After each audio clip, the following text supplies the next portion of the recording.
Oi, oi, seja bem-vindo a mais um vídeo sobre polímeros. E hoje nós vamos falar sobre o comportamento mecânico desses materiais.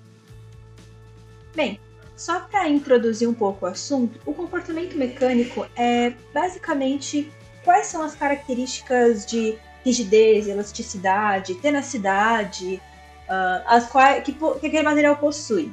E esses comportamentos vão ditar para a gente em quais situações a gente pode usar um polímero ou outro, ou ainda, em quais situações a gente pode usar um polímero, dependendo da aplicação que a gente for dar para dado material. E vamos começar então falando de algumas definições importantes de propriedades mecânicas. A primeira delas é como é que a gente mede uma propriedade mecânica? Através de um ensaio de tração, para o caso dos polímeros, lembrando que para cerâmicas a gente usa um outro ensaio, que é o ensaio transversal. Mas para a gente está falando de polímeros, então vamos ao ensaio de tração, que é um ensaio mecânico, ele é bastante comum e é bastante destrutivo que no final das contas, o que a gente vai fazer? A gente vai pegar esse nosso polímero e vamos quebrar ele, basicamente. Puxando ele por cima e por baixo através de um aparelho, até chegar ao ponto em que ele vai se romper. E a partir desse resultado, a gente avalia diversas propriedades mecânicas do nosso polímero. Inclusive, é a partir daí que a gente tira aqueles gráficos de tensão e deformação. A outra definição importante aqui é o módulo de Young.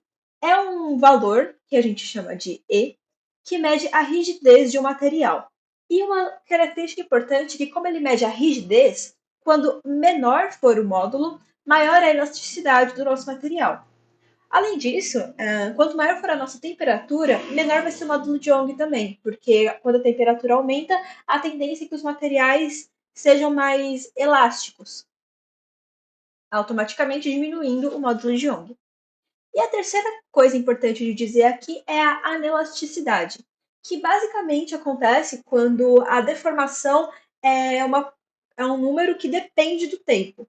E quando isso acontece, nós temos que um comportamento elástico é dependente do tempo e automaticamente isso nos dá indícios de que o material possui um comportamento viscoelástico, ou seja, ele é viscoso.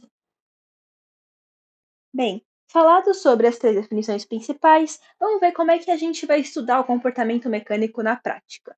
Vamos supor que eu peguei um polímero e realizei um ensaio de tração nele. O que está acontecendo na microestrutura do meu polímero? Bom, primeiramente tem que ver como é que ela é. A microestrutura do polímero ela é composta por é como se fosse um sanduichinho, em que a gente tem um cristal em cima, a parte amorfa no meio e outro cristal embaixo. Quando a gente começa a aplicar uma força tensora, ele vai. A primeira coisa que vai acontecer no primeiro estágio de deformação vai ser que a parte amorfa vai começar a se alongar. Alongada a cadeia amorfa, depois, se a gente continuar tensionando a nossa estrutura, o resto das nossas cadeias, as dobras das nossas cadeias, vão começar a se inclinar. Se a gente mesmo assim continuar tensionando ela, vai chegar um momento que os blocos cristalinos vão começar a se rachar. E continuando o tensionamento, elas vão. Toda essa cadeia vai se orientar segundo o eixo de tensão. Ou seja, como a gente está fazendo um ensaio de tração, a gente está aplicando uma tensão uma tensão vertical no nosso objeto, no nosso material. Então, é como se todas as cadeias começassem a se alongar de maneira que ficassem todas verticais junto com o eixo de tensão. Bem, quando a gente faz o ensaio de tração, o que a gente quer no final das contas? A gente quer o gráfico do comportamento tensão por deformação, para a gente saber quais são as características daquele material. O que vai acontecer? Primeira parte do gráfico, ela vai subir com uma linha reta, porque é a deformação elástica, ou seja, nessa parte não acontece deformação.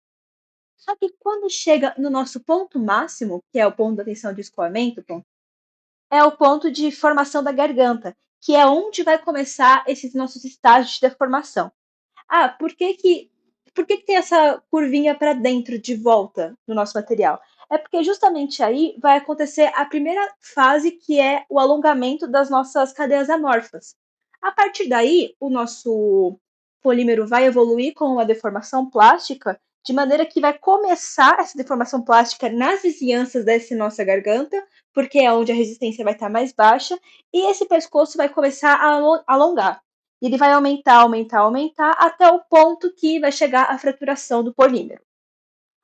Uma informação importante da gente tirar daqui é que quanto maior for a resistência do nosso material, maior vai ser a tensão de escoamento. Por quê? Porque vai demorar mais para o nosso objeto, para o nosso polímero, conseguir se alinhar completamente com o eixo de tensão de deformação e assim, com o eixo de tensão de escoamento, e assim começar a formação da garganta.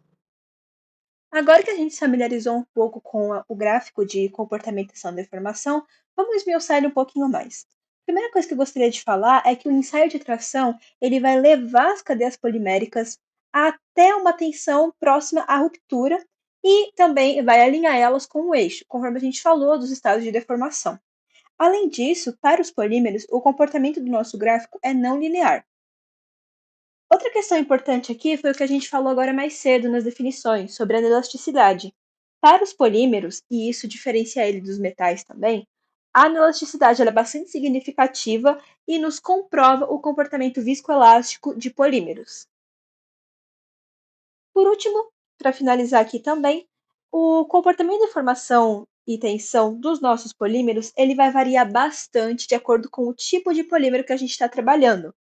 Então, quando a gente tiver um termofixo, um termoplástico ou um elastômero vão se comportar de maneiras diferentes. E como é que vai ser isso? Bom, os termofixos e os polímeros frágeis vão formar uma linha reta e vão se romper. Já os plásticos, como o próprio nome diz, e os termoplásticos, eles vão chegar até a fase de deformação plástica de maneira a se romper nesse momento. E a característica de vários polímeros dúcteis. Quando a gente estiver falando de elastômeros, reparem os elastômeros, eles não vão chegar até uma fase plástica, então eles vão ser elásticos até eles conseguirem se romper, mas com um grau de deformação um pouco diferenciado aí. Os elastômeros, eles são muito importantes, e é por isso que mais pra frente nós vamos falar um pouco mais aprofundado sobre eles. Bem, por esse vídeo é isso. Obrigada pela atenção.